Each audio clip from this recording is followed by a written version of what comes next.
Welcome to the Uncomfortable is Okay podcast. Today, I'm joined by Dr. Kris Lee, who is a behavioral science expert and an author of some great books: Reset, Make the Most of Your Stress, Mentelligence, A New Psychology of Thinking, and her latest book, Worth the Risk: How to Microdose Bravery to Grow Resilience, Connect More, and Offer Yourself to the World. Kris, welcome to the podcast. Chris, thank you for having me. It's wonderful to be here. I'm very excited about today. I came across your book a couple of months back with the risk and have been listening to it on Audible. And it, when you started it, when it started out, it almost felt like you were talking kind of directly to me, or at least directly to kind of my evolution as I've been going on for the last kind of 10 or 15 years. So thank you for putting it out into the world. It's my sincere pleasure. I know a lot of us are grappling with many things right now. So it's a joy to be able to, contribute something I think a little different than a lot of the books on the market right now. Yeah, yeah. I want to wind the clock back, and I want to hear a little bit more about you, though. Where were you born? Where did you grow up? So I grew up in a town called Lakeville in southeastern Massachusetts in the United States. It's south of Boston. And it was a very nurturing environment, but also there wasn't necessarily a lack of diverse thoughts or diversity in general. It was kind of like a very small insular town. And from there, I became the first in my family to have the opportunity to attend university. And that was such a pivotal moment in my life to have the opportunity to study and, just learn so much about myself and the world. And, that really set my course for my future studies and the things I became interested in as I went along. What did you study at university to start off with?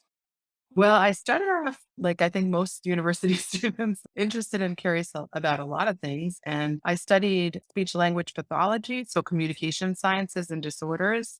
And then I double majored in early childhood ed with a minor in psychology. So I was always really interested in the mind and how it works and why humans behave in particular ways and how to help. And then as I went through that experience, I also began working and had a lot of exposure to, just seeing people who have gone through extraordinary trauma be able to heal and, make progress even through, things that seemed unspeakable and really quite difficult. And so, I thought I, want to make my life's work to become a therapist. And I did. I went on to get my master's and have my clinical training.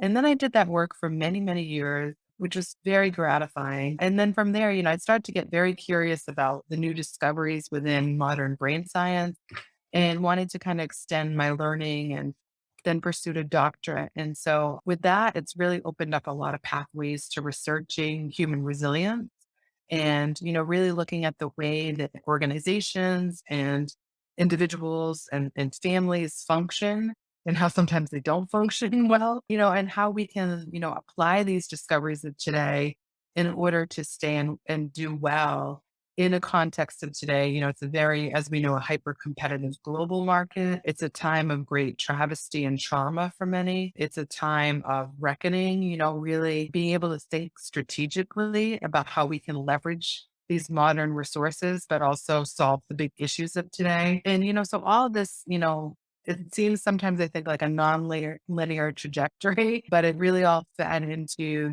my curiosity and desire to serve the human condition, to figure out what it is that can help people do well and increase their resilience even during difficult circumstances.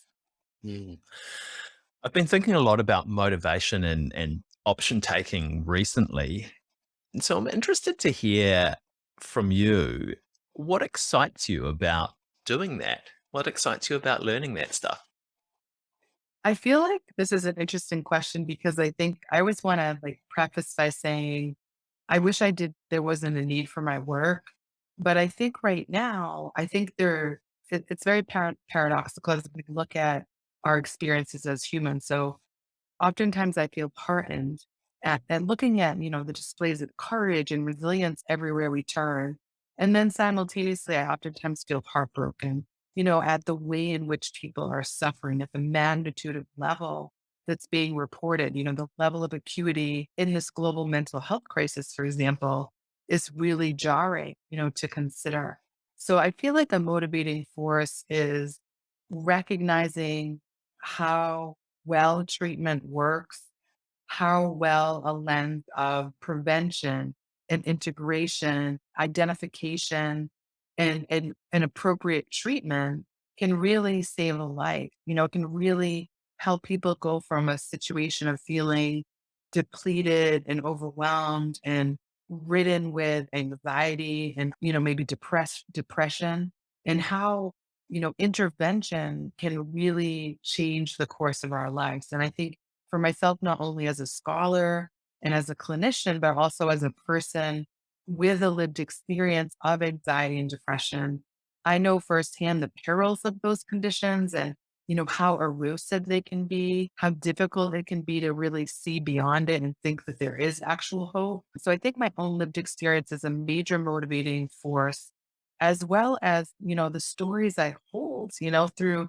the thousands of people that I've had the great privilege of serving in my therapy room. I think of my students that I serve in my classroom now, and those I've worked with across the world to see, yes, are dealing with, again, heartache and real challenges, but yet through very specific ways of engaging in life, we can come to terms with things and round that corner towards healing. So, all of that is a motivating force, seeing this great level of suffering and then also these opportunities of today to heal and to grow. And I think when we do that, moreover, it allows us not only, I think the self-help movement is interesting and fraught in a lot of ways, but I think when we do set out on a course of healing and when we can access that, that then allows us to contribute more robustly within the world. And so it's not just for the sake of self and kind of like self actualization or growth or like, then I can get back on the ladder and start climbing more vigorously again. It's more about then how do we take our strength and our talent and our discoveries and then apply that to contribute positively within the world. So there's a lot that motivates me. And it's not all sunshine and rainbows and butterflies for sure. But I think it really is very compelling. It's a compelling reason, to try to take what I've learned and unlearn and relearn the hard way and hopefully encourage others to do the same in their own unique healing process. Thank you for sharing that. Mhm. And like, the more that I think about motivation, the more that I understand it's made up of a whole lot of different micro motivations as opposed to just one larger motivation, which you articulated really, really well. Kind of all of the different facets that intertwine with your motivations there. So, thank you for that. Mhm. It's been here in New Zealand recently. It's been Mental Health Awareness Week, and it's been World Mental Health Day, and I think Yeah. Google just told me that it was Mental Health Awareness Month at the moment Yeah. as well. And we've been hearing a lot about the concept of resilience. Resilience, I think, as a concept, has kind of really come to the fore in the last couple of years. And I've seen multiple definitions of it, some that I quite like, and a lot that I don't really agree with. And I'm wondering how you think about resilience and how you define it. Mm. I'm so with you, Chris. I think that you can't enter a parenting or a business or an education conversation without the word resilience coming up. And as you said, we've had this commemoration, World Mental Health Awareness Day, and all these efforts to really raise important attention. I do worry that oftentimes resilience is defined in very narrow ways or ways in which we used to define it, but now we know better.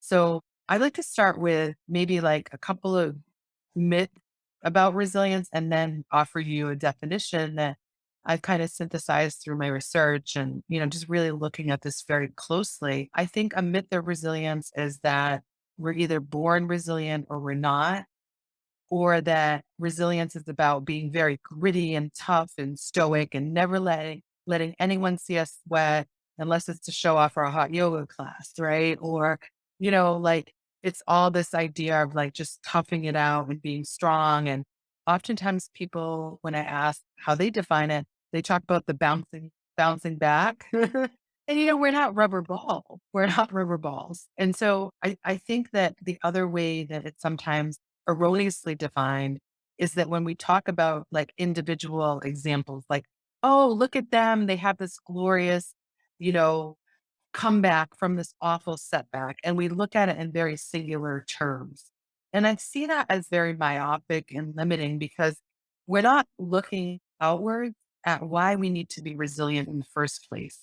And the conditions of modern life, which, by the way, you mentioned World Mental Health Awareness Day, the World Health Organization reclassified burnout in 2019 pre pandemic, and they used to call it a condition of like health. It was priorly, classified in that regard. And now, and I think it just made up a word priorly. And then prior was is that a word? I It's a don't know. good one. Use it I at think I Wordle should now. make it one today. You all heard it here first, priorly. I don't know. So the jury's out for me. But, the point is to get back to the point is that it then got recategorized. Burnout was reclassified as the condition of modern life and of today's workplace. And I think that should really set off the alarm bell for us to realize that it's the conditions and the context of today. And that could be systemic isms and issues, injustices, oppression, violence, particularly towards BIPOC communities or LGBTQ. But we have to look at resilience in context, is what I'm saying. And so many times we just look at it on like that very simplistic individual level. So, what I've learned about resilience through my work and through my own personal discovery is that resilience isn't a trait or like a matter of like sheer will or a moral, like, accolade. Resilience is a process of adaptation through adversity. And it's one that we are all wired for, to endeavor this process through specific habits, mindset, and behavior. Right? So it's not flip a switch. It's not 1, 2, 3 pop psychology. It's not like toxic positivity. I'm fine and I'm stoic or that. It's it's getting, to your whole premise of your podcast, it's getting comfortable with the uncomfortable and expecting that in life that disorienting moments are always occurring. There's always chaos abounding every which way we turn. And yet we can really work to identify protective factors within our life. That's a very like classic keyword in resilience literature, protective factors. And all that means is the presence of people and activities and resources within our locus of control, within our spheres that we can reach into and draw upon as, sources of strength and fortitude that nourish us.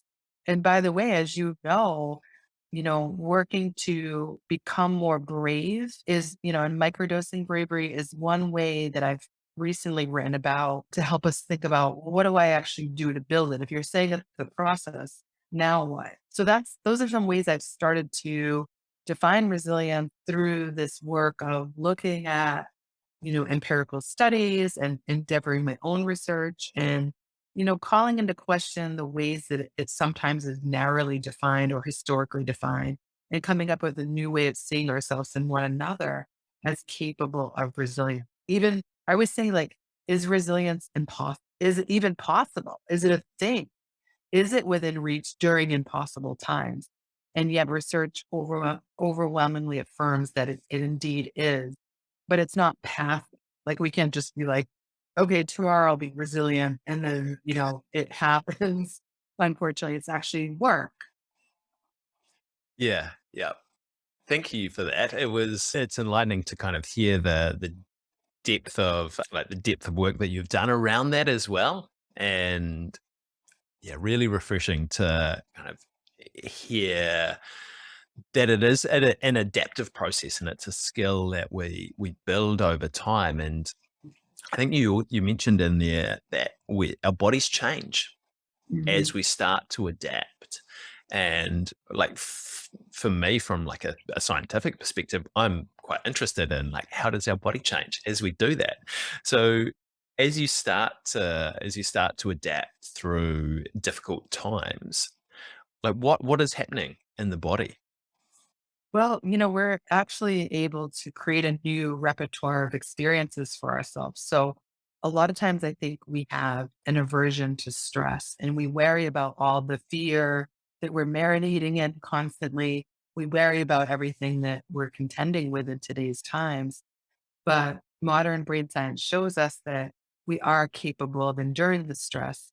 However, it's very important that we take the reprieves, that we toggle away from the stress and create what we're calling now positive emotion repertoires, which allow us then to, be mindful, be present in a moment, to savor a moment that's positive, like to cultivate awe, for example, or gratitude in our experiences, and they might be very simple. Like to color it in, I remember in the onset of the pandemic, all of us just remembering that time of like complete distress and uncertainty and fear and not having access to so many of the protective factors that we typically would have, right? Like we're told to physically distance and we're told, just, not to resume anything that typically would bring meaning to our lives. And I remember like in my own writing practice, being sure to document like the smallest of things that I felt grateful for in a day. So it could have been like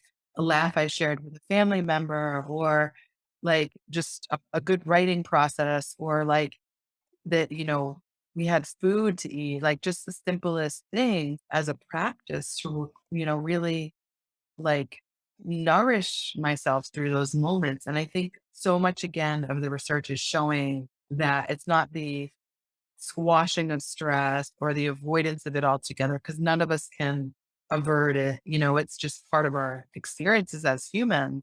But what we can do is create these rituals in our lives, these micro moments, these activities, these skills, these habits that we form that allow us to again just have moments of elation or joy or quiet or stillness even, right? And we know that that can really elevate us and help keep us going through these difficult moments, even when we don't feel quite resilient at all.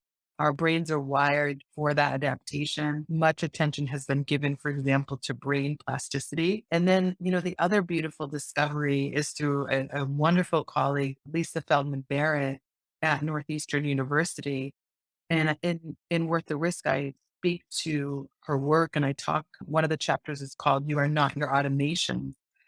And in that, the big discovery is that our brains are predictive machines, that they are pattern recognizers. So therefore, if our body budget is very low, like so we're not sleeping proper, we're not eating well, we're not hydrated, we are unexercised, and then something difficult wallops us, it's easy for the brain to kind of predict how it should feel in that moment and to fall to a difficult trajectory.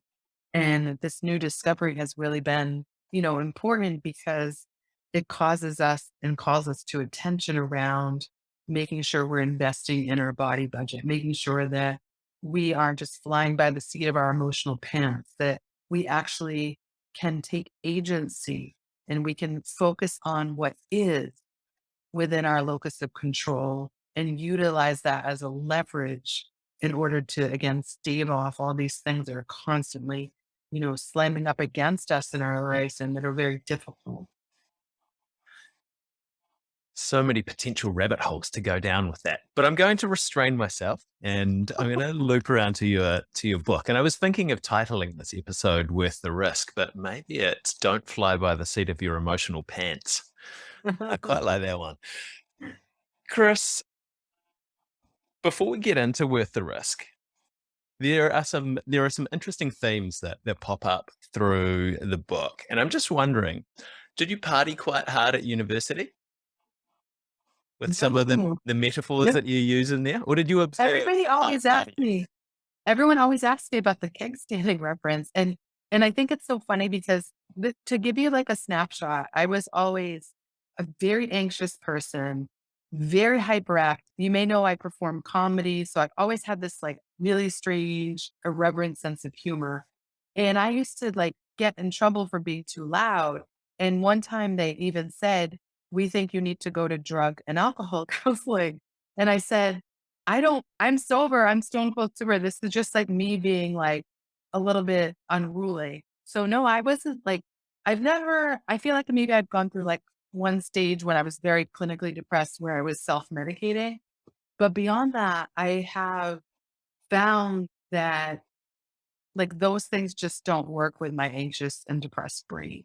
And so I'm very precise about like the things that I do to stay well. And in the past, even like it would just be such a slippery slope if I tried self-medicating. So no, I was just strange. I just had like I had a lot of energy and yeah.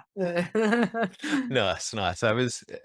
As I was listening, I was like, "Oh, I wonder kind of where all those references came from."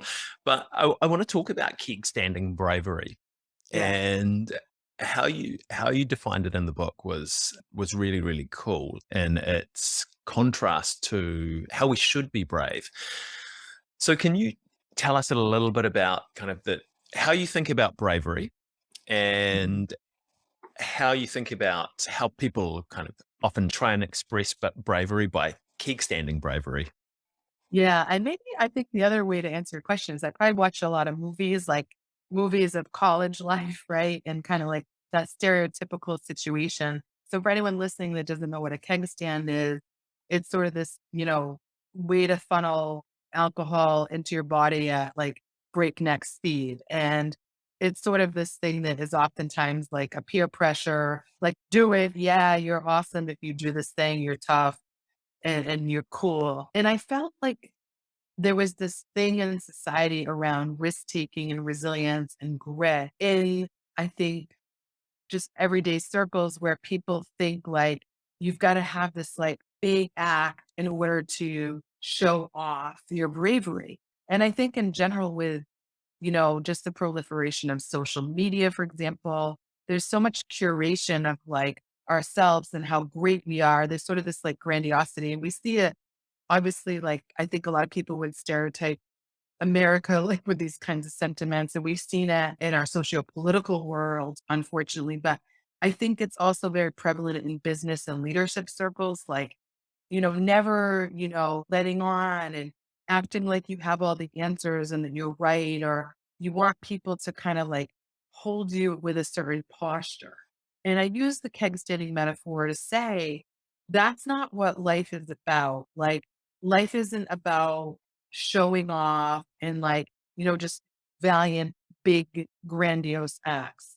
And really, courage is about small sips or small microdoses, like bit by bit, learning what's important to us and how we want to show up in the world. And then taking those small acts a little bit at a time and digesting them. Because I think for any of us in this life, whether or not we technically have clinically significant anxiety or we're just really like swimming in a lot of trepidation these days, those kinds of use that keg standing method, it can just get in the way of us doing anything. We can feel then paralytic and like, well, I'm not like that. And I think a classic example is someone who feels like they're introverted and then they're like, I don't know if I can lead proper. I'm not like that kind of persona of the extrovert. And I love that that came into conversation over the last few years to say it's not this like whole, again, effervescence or this like boldness that we see on the outside. Sometimes that's just a compensation. And underneath it, people can feel insecure. So sometimes it's just an act. I really wanted people as they read through this and they grapple with their own lives and their own variables to see that courage is oftentimes very small acts. It's not that big thing in public that everyone sees and cheers us on with.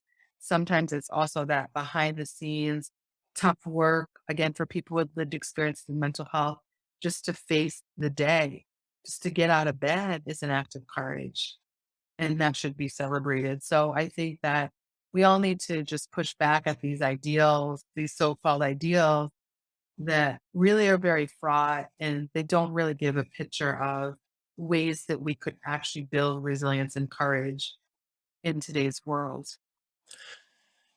Yeah, I think it's when I initially emailed you, I brought up that metaphor, and I'm someone who has done a few keg stands in their time, and I think they're not particularly enjoyable. Uh-huh. They're not fun, but they're not lots of fun, um, Uh-huh.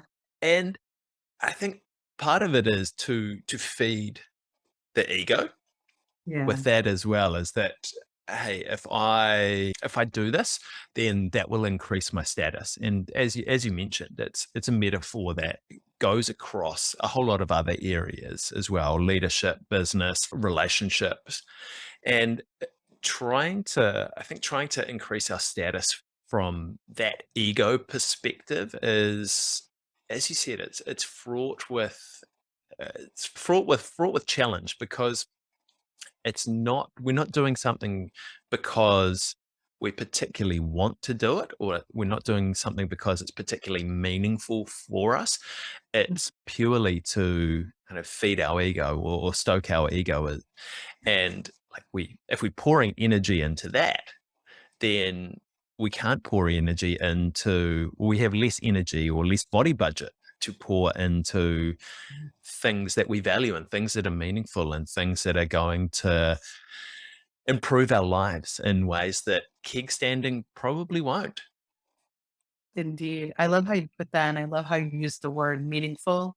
I think that's a key word here, for all of us to think, like, what brings meaning and sustenance, and I think another key word is sustainability, right? So how do we want to, again, make the kinds of choices that keep us staying and doing well and that align with our value set as people too. So it's less about like the external validation that we may receive from kind of like, you know, showing ourselves in a particular way, but it's more the internal alignment to what we really care about in life and that we're acting on that. And that, like you said, we're investing in that instead of wasting and expending energy, and I think a lot of people will say, well, now that social media is here, now obviously like social comparison has gone way up. The research is clearly showing that.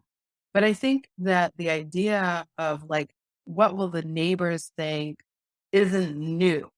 And I think particularly in the mental health stigma eradication conversation, like I think that is a big point because I think for anyone who had lived experiences through those generations of the past, it was like, "Shh, don't tell. You're gonna embarrass the family. This is a secret. You should be ashamed of it. You don't wanna, like, humiliate the family name. You don't want it." And so I think that piece is also, something to watch out for, like, to realize, yes, it has amplified in today's times, but we've always operated from that shame-based stigma kinda narrative and paradigm. And I think now as the world has just opened up in terms of our ability to correspond and to share our stories and our honest, candid lived experiences. I think that allows us to see ourselves in one another, to honor our interconnectedness and kind of move away from like that 1950s hangover of like stigmatized mental health condition to human condition. This is our shared humanity, all the perils of life, like all the duality of our narratives and like the complexity of our stories. And it's okay not to be okay. But we also don't have to stay like hiding out in the shadows around that. We can reach for help and tap into that. So I think that piece is so important because I do think we have been governed by this whole idea of like not bringing embarrassment to ourselves. And yet everybody is experiencing the same things in one form or another. Fears, the anxieties, the challenges. So I think, candor, connection, and coming forth with that can really be quite healing and monumental for all of us. Yeah, and I'm seeing that starting to happen in a few pockets, which is absolutely fantastic. And I obviously have a reasonable amount of conversations with guys. I guess you probably wouldn't call them young guys anymore, but guys in their sort of 30s and 40s. I turn 39 next week actually, and I still feel reasonably young, other than the lack of sleep. But y- you look at us from the outside, and you see probably see quite typical Kiwi guys that seem reasonably laid back, but having conversations with them saying, actually, hey, I experience anxiety, or I find this stuff really, really challenging and I worry about it a lot. And what most people who look at us don't see is that stuff.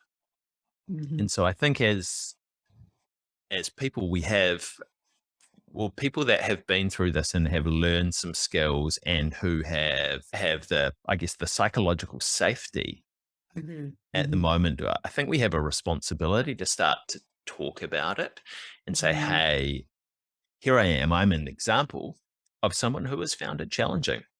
Mhm. And but there are some things that I did. I asked for help. I learned some new skills, and sometimes I still feel really, really anxious. But Mhm. that's normal. I'm a human. That people have been feeling that way for a long, long time, and people are probably going to continue to feel that way for a long, long time. But you're not alone with this, Mhm. and there are some Mhm. things that you can do that will help. Yes. I love how you are embodying this in your own friend group. And I think that I find it interesting because sometimes when we hear the word peer support, we think of like adolescence, like how important peers are in those early stages of our lives. But I always emphasize that peer support is essential across the lifespan. So like, if you're a parent, for example, just having other parents who are going through those same things, there can be like a lot of comfort and ability to debrief in a unique way there. And I love too, I think, you're illustrating like even gendered norms. It can be according to gender or culture. Like sometimes it can feel unsafe or go against the ways in which we've been indoctrinated to behave, to express particular emotions or circumstances. So I think you're right. If we in our own lives have gone through things and we have that measure of empathy and perspective, and then we can use that as a catalyst to share of ourselves in trusted spaces where it's safe to do that. I think that that can serve as a form of liberation for ourselves and one another because there's so much power in, again, just being able to share of ourselves in those ways and know that like it's not our fault. It's not something to hide. Just like if you broke your leg, you wouldn't be like, I'm embarrassed And I that put I this hurt my blanket leg. over it here so no one sees it. Right, and it's like, well, like, that's human, and, I'm thinking about I was in New York City, and I was walking behind a couple, and again, this is like an example of my poor sense of humor, but, like, she fell down, and then he fell down, like, it was like a bowling pin thing, like, she fell, he fell, and then, like, you're like, and then, you're thinking, are they alright? And you're kinda like you just, like it's the whole shock thing. But then the thing that kind of amused me is they didn't check to see if they were hurt first. They checked first to see who saw them fall because they were embarrassed. Like they could have like a major, I'm thinking like this is the class. Like I laughed probably not at that. I mean, like I made sure they were okay first, obviously. But it was just like the classic metaphor for how we all are. Like, was anyone looking? Did anyone see me sweating? Did they see me cry? And it's just kind of like the classic human instinct to sometimes wear. So I think ultimately we just have to recognize it doesn't mean we have to get on a podium and keg stand and tell our whole mental health play by play to the world. Maybe a microdosing of bravery would be finding that one person that you can let your hair down with and you're safe with and you can unpack it. And then you start there. Like in my own mental health story, no, I always say too, watch out for the people who look okay, because that's another myth of mental health that it's obvious. And I always say the people who look the best, I worry the most about. I advocate for a universal precautions approach to mental health, never assume whether it's someone that has a lot of money or seeming success or they're smiling a lot, never assume what's going on in the backstory of their lives. And for me, it was a professor in college who like saw beyond the facade. I worked 4 jobs. I had lots of friends. I was always making jokes. And yet she asked me if I was all right. And then I was very embarrassed. I was mortified. But then that gave me a pause and made me realize I could then tell my mom. And then my mom encouraged me to go to therapy. And that really set the course for my healing and recovery process and also set the course for my life's work. And so I think for anyone out there, you might think, "Oh, they seem fine. Their Facebook and their social media look like everyone's one big happy family and like everything's great." And I think we just have to call that into question and recognize that all of our forward presentations are unlikely to really represent the backstories of our lives. And we just have to realize that we're not the only one, and we can't fall for that big lie. The anxiety and depression feed us all the time. Hide, don't tell, like it's too big of a risk. And I think ultimately that's one of the biggest risks worth taking is finding the safety of telling the truth of our experiences.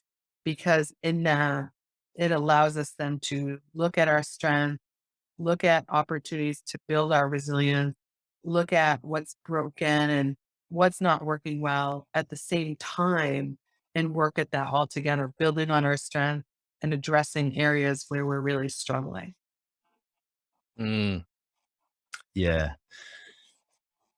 And you frame up that, I guess, kind of avoidance of struggle in the book as a what if life is when Yeah. you don't step towards that discomfort bravely. And I really like the contrast that you make. You go from a what if life to a what is life.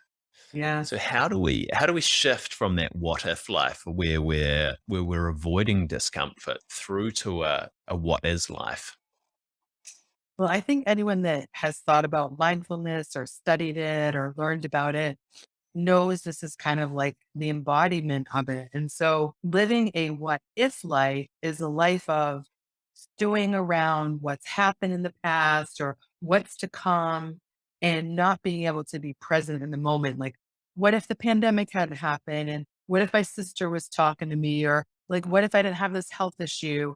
And it's just living in a state of constantly trying to barter with life.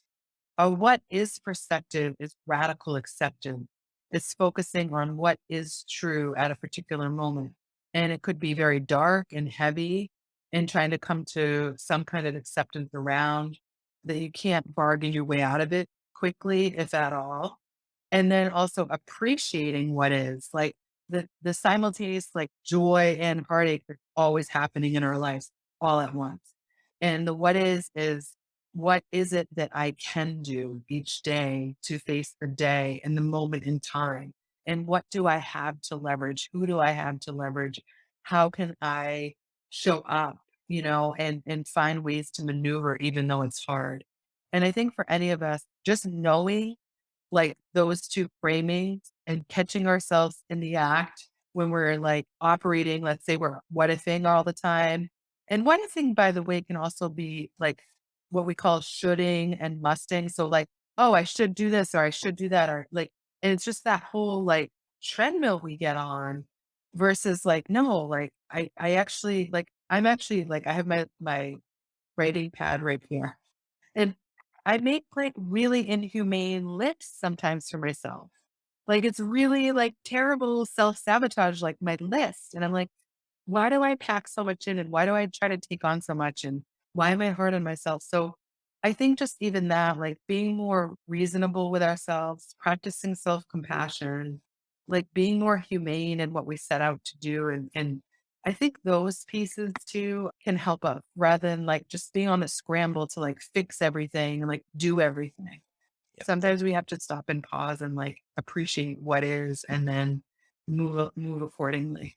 Yeah. And then you start being hard on yourself for being too hard on yourself. And you're like, oh, I better put self compassion on my to do list as well.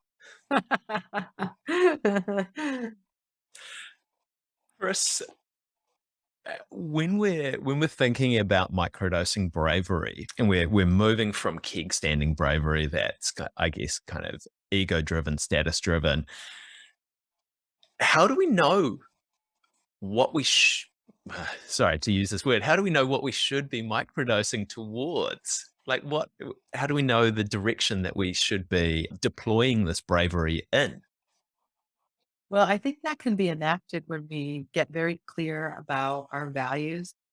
I've talked about the what is versus the what if. And I think recognizing what's within our locus of control is a foundational and pivotal piece for this.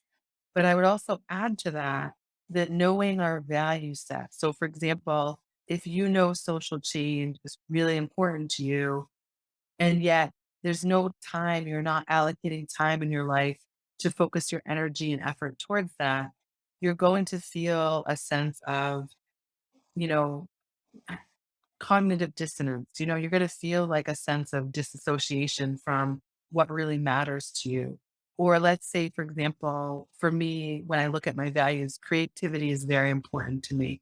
And if I'm just doing rote work or the same things and I'm not introducing novelty and variety in my life or, creating in some form or fashion, I know that I end up feeling a sense of disconnect and disenfranchisement from my life. And so I think that it starts with knowing what matters to us. In the last chapter, Worth the Risk, I talk about, Paulo Coelho style, finding our personal legend and really knowing like what those key things are that matter to us. I think that then becomes the guide for us and the lens in which we see the things we're choosing to devote our energy, our attention toward.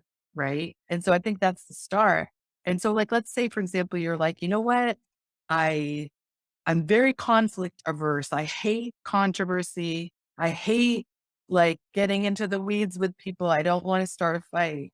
But there's things that like really rub against you and you know that you don't want to be a passive bystander to, and it's going to really create friction or long-term tension in a relationship at work, at home, right? So microdosing bravery in that situation for you as a person who's like, I don't want to do this. Maybe you just start on a very small level and just say a statement like, it would mean a lot to me if you knew this mattered to me, or like you just initiate like a baby step, like a tiny microdose, and then get comfortable with that. And then see if it builds and open up further conversation to advocate for those things that matter to you. Let's say you want to like be a public speaker. Well, like you don't pick a crowd of 1,000, but maybe you write some things up that matter to you and you rehearse it in front of a small group, or you volunteer at a local nonprofit to share some of your ideas, right? And then you build from there.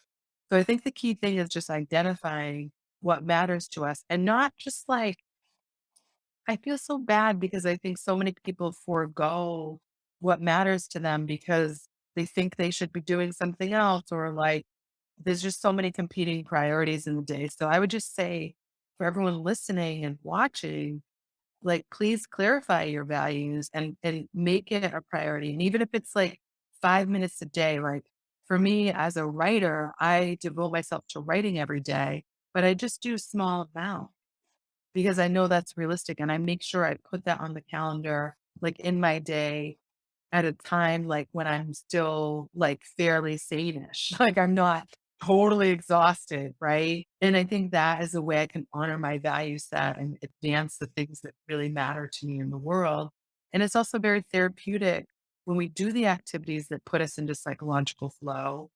And we just feel good when we do that. Like it's such a loving act we can give to ourselves when we honor our value. And I know it's different for everyone. Like if you're a parent or you've got like a C-suite job or you're a caregiver, or like there's just a lot going on in your life, you might be dealing with mental health issues and it's just all a lot. Even if it doesn't look like a lot on paper that you're doing, then maybe it's just like a tiny 2-minute thing you give yourself each day where you like don't beat yourself up and you like are kind 2 hot minutes for yourself, you know? So I think just any of us identifying those spaces that are possible and then ritualizing them.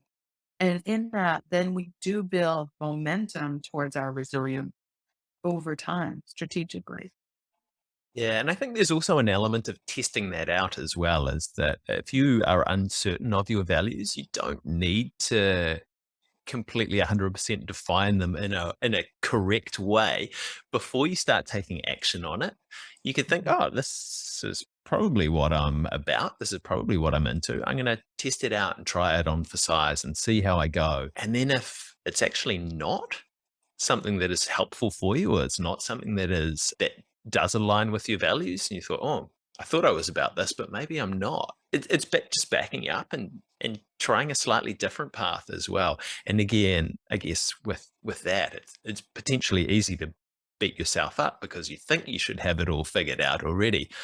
But again, you're human, and I think one of the main kind of themes of being human is being uncertain Yeah. as well, and evolving and adapting as well. So, I mean, even if one thing worked for you 10 years ago, it may not be the same thing that's important to you, and may not be the same thing that is helpful for you right now.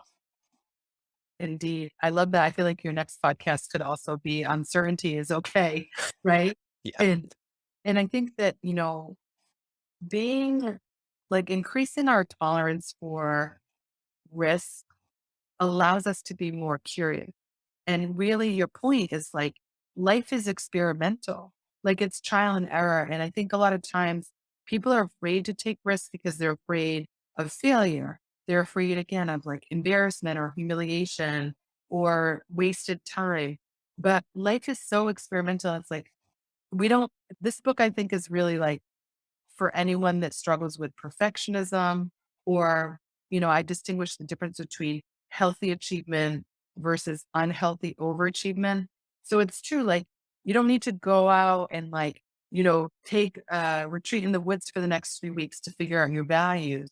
Just start like, kind of pick up on it and then see if you can pick an activity that goes with that. So like, let's say you have a value of maintaining good health.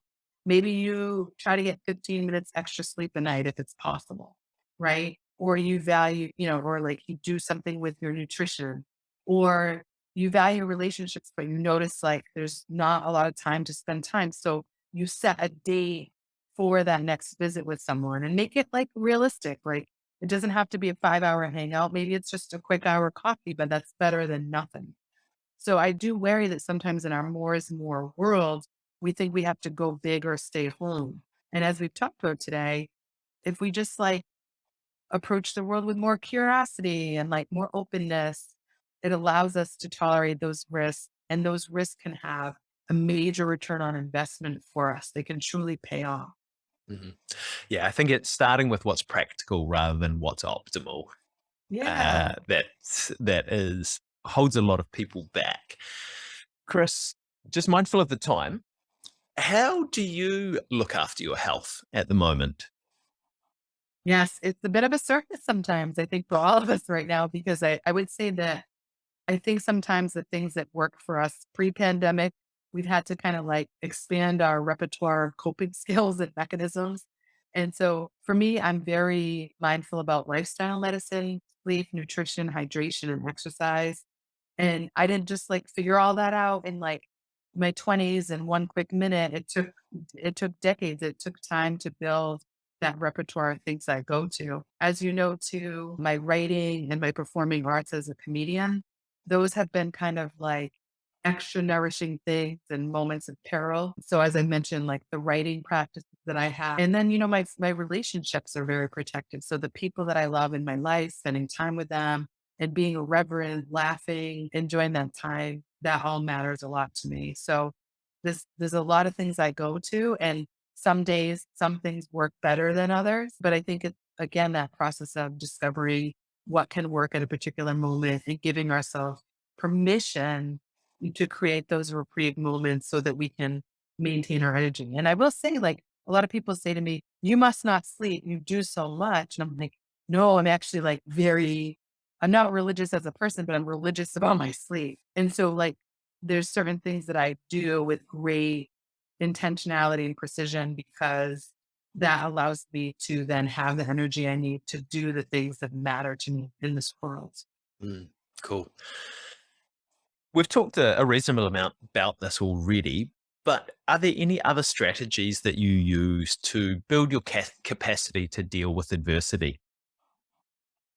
I think it's like the key thing is finding people like that also maybe have dealt with similar circumstances in their own stories.